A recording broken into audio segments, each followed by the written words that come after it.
औज़ बिल्लाहि मिनश शैतानिर रजीम, बिस्मिल्लाहिर रहमानिर रहीम। आज इस खूबसूरत मंच पर तशरीफ फरमा डॉक्टर राम भुयानी साहब, जो इस उम्र में भी हिंदुस्तान के हिंदू मुस्लिम को हकीकत बताते हैं और एकजुटता के लिए काम करते हैं, आपको हमारी तरफ से सलाम। और मौलाना नदवी साहब, जो रामपुर के एमपी है, आप जेपीसी के मेंबर भी रह चुके हैं, आज मदिरा में इस प्रोग्राम में आकर आपने चार चांद लगाया है। और यहाँ के लोगों को ये मालूम होना चाहिए कि वक्फ का इशू कितना इम्पोर्टेंट है। हफीजुर रहमान साहब, जो जेएनयू के प्रोफेसर है, सुधाकर राव साहब, सीपीएम, मौलाना सैयद साहब, मौलाना जलील साहब, तारिक अंसारी साहब, जो इस तेलंगाना स्टेट कमीशन के चेयरमैन हैं, और जनाब अमजदुल्ला खान साहब, तर्जुमान एमबीटी। और अमजदुल्ला खान साहब की खुसूसियात ये है कि जहां जरूरत पहुंचती है तो सबसे पहले मेडिसिन अमजदुल्ला खान ही लेके जाते हैं। कोई भी चीज का अगर मसला होता है तेलंगाना में, चाहे मसाजिदों का मसला हो या बीमार का मसला हो, कोई भी चीज का मसला हो, सबसे पहले अगर कोई हाजिर रहते हैं तो अमजदुल्ला खान साहब। अल्लाह उनको बहुत जल्द नवाजेगा और बहुत अच्छे मुकाम पर नवाजेगा। आज भी स्पोक पर्सन रह के एक एमबीटी पार्टी के वो पूरे तेलंगाना को हराए हुए हैं। और मैं तमाम दीगर लोगों का भी यहाँ पर खैर मकदम करता हूँ। और इस प्रोग्राम के ऑर्गेनाइजर मुस्लिम आइकिया संगम, जिसके सदर हैं मौलाना शेख मुजाहिद साहब, जो बहुत बेहतरीन प्रोग्राम ऑर्गेनाइज करे हैं, शेख हुसैन साहब जो वाइस प्रेसिडेंट है, और हमारे जब्बार साहब जो इसके स्पोक पर्सन हैं और अच्छा ऑर्गेनाइज करे हैं ये प्रोग्राम को। देखिए, सबने तो अपनी अपनी बात कर दी और कुछ बचा नहीं बात करने के लिए। मैं सिर्फ आप तमाम मदिरा के लोगों से यही गुजारिश करूंगा कि वक्फ का सब्जेक्ट बहुत इंपॉर्टेंट सब्जेक्ट है और इसको बीजेपी ने गैर दस्तूरी तौर पर अपने इसको एक्ट बना दिया है।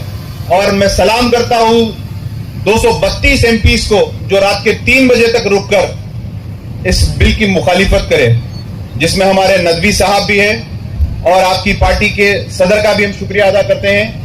और तमाम लोग जो इस बिल की मुखालिफत करें, इनको मालूम है कि हिंदुस्तान को तोड़ने का बिल है, मुसलमानों को परेशान करने का बिल है, मुसलमानों के जायदादों को खींचने का बिल है, मुसलमानों की मैशियत को खराब करने का बिल है। देखिए, कुछ लोग समझ रहे हैं कि वक्फ से हमारा क्या ताल्लुक है, ना हम वक्फ के किराएदार हैं, ना वक्फ की हमको जमीन मिली है। तो मैं आप तमाम को यही बोलूंगा कि आप जहां पे भी बैठ रहे हैं, कोई होटल में बैठ रहे हैं, कोई चबूतरे पे बैठ रहे हैं, कोई दावत में बैठ रहे हैं, कोई किसी से मुलाकात कर रहे हैं, तो वक्फ के ताल्लुक से डिस्कस करिए। ये आपका खुद का इशू है। जिस मसाजिद में आप नमाज पढ़ते हैं वो इमाम मदरसे से आते हैं, वो वक्फ का, वो मसाजिद वक्फ की।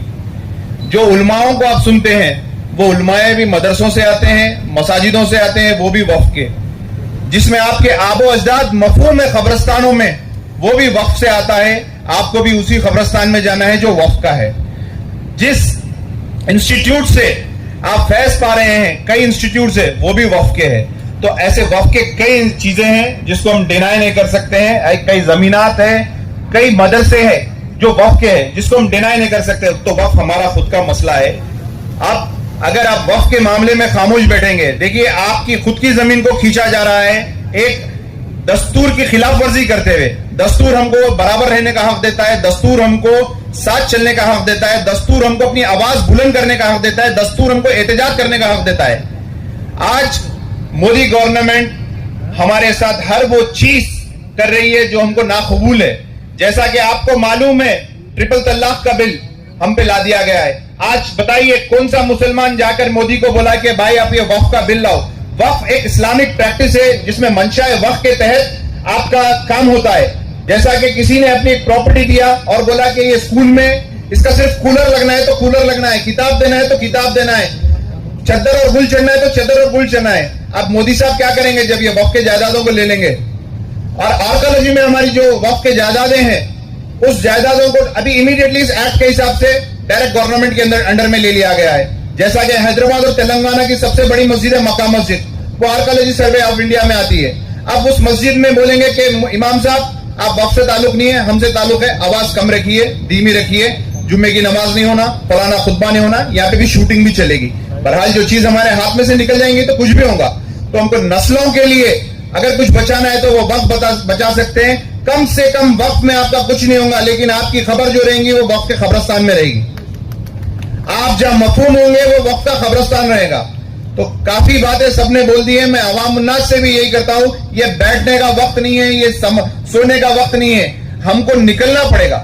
جب تک ہم نہیں نکلیں گے, جب تک ہم اپنے حق کے لیے نہیں لڑیں گے تو یہ بل واپس نہیں ہوگا. 11 سال کے دور اقتدار میں مودی کے اب تک 100 بل آئے, کوئی بل واپس نہیں کیا سوائے کسانوں کے بل کے. ڈیلی پروٹیسٹ کریں گے تو برابر یہ بل واپس ہوگا. جس طریقے سے تمام ہمارے سیکولر ہندو بھائیوں نے اس بل کی مخالفت کیا ہے, جس طریقے سے ڈاکٹر رام پویانی صاحب آ کر ہر وقت ایک سچائی سامنے لاتے ہیں, جس طریقے سے ہماری ہسٹری کے کتابوں کو چینج کر دیا جا رہا ہے, جس طریقے سے ہمارے راجاؤں کو بدنام کیا جا رہا ہے, جس طریقے سے ہماری گنگا جمنا تہذیب نفرت بھری جا رہی ہے, تو ہمارے نسلوں کو یہ سمجھانا ہے. اس چھوٹے سے گاؤں میں جو آج مسلم آئیکیا سنگم نے یہ پروگرام کیا ہے, ان کو میری طرف سے 100 سلام. آج حیدرآباد سے ہم یہاں آنے کی وجہ, یو پی سے آنے کی وجہ, دلی سے آنے کی وجہ, بمبئی سے آنے کی وجہ یہ ہے کہ یہ وقف کے بل کے لیے سب کو معلوم ہے یہ مسلمانوں کے لیے کتنا نقصان دہ رہے گا. اور اس میں آپ SC ST تمام بھائیوں کو لے کے چلیے, اور یہ بل کی مخالفت کے لیے جہاں جہاں پروٹیسٹ ہو رہا ہے تو ہم کو ایک حصہ بن کر ایک جہتی کے ساتھ, اتحاد کے ساتھ اگر ہم کام کریں گے تو انشاءاللہ یہ بل کو بالکل واپس کرائیں گے. اور یہ بل واپس ہی اگر ہوگا تو ہم سرخرو ہوں گے. ایکسپرٹ کا یہی کہنا ہے کہ ہندوستان کی تاریخ میں 1947 سے